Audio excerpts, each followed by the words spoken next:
Operation सिंदूरमध्ये पाक सैन्याची 8 महत्त्वाची ठिकाणं नेस्तनाबूत झाल्याची पाकचीच कबुली।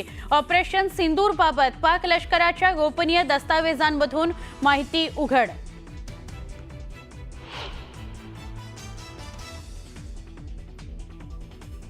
पाकिस्तानची ड्रोन क्षमता ही भारताच्या तुलनेत प्रचंड कमकुवत। पाकला भारतीय सैन्याने फक्त 8 तासातच उद्ध्वस्त केले।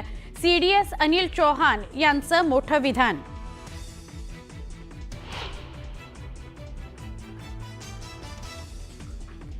एलओसी पार करून पाकमध्ये गेलेल्या सुनीताला अटक करण्याकरता कारगिल पोलीस नागपुरात दाखल। हेरगिरीच्या संशयावरून करणार चौकशी।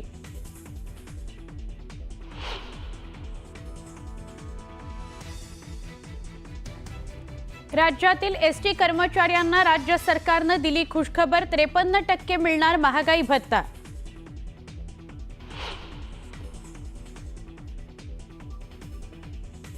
हुंड्याकरता होणाऱ्या छळाला कंटाळून सोलापुरात विवाहितेने केली आत्महत्या। पतीसह सासू सासऱ्यांविरोधात गुन्हा दाखल।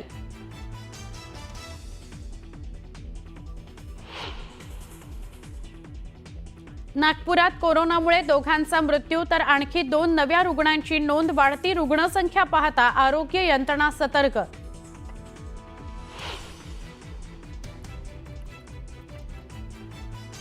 देशात वाढतोय कोरोना। सक्रिय रुग्णांची संख्या झाली 4000पेक्षा जास्त।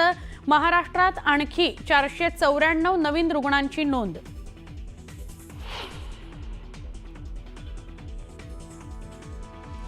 युक्रेनचा रशियावर आणखी एक मोठा हल्ला। पाण्याखाली स्फोटक पेरून क्रिमियातील पूल दिला उडवून।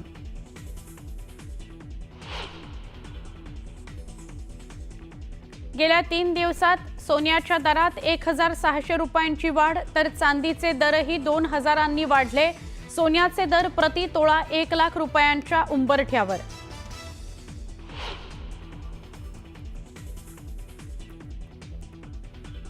तब्बल 18 वर्षांनंतर बंगळुरूने जिंकलं आयपीएलचं विजेतेपद। पंजाबचा 6 धावांनी केला पराभव।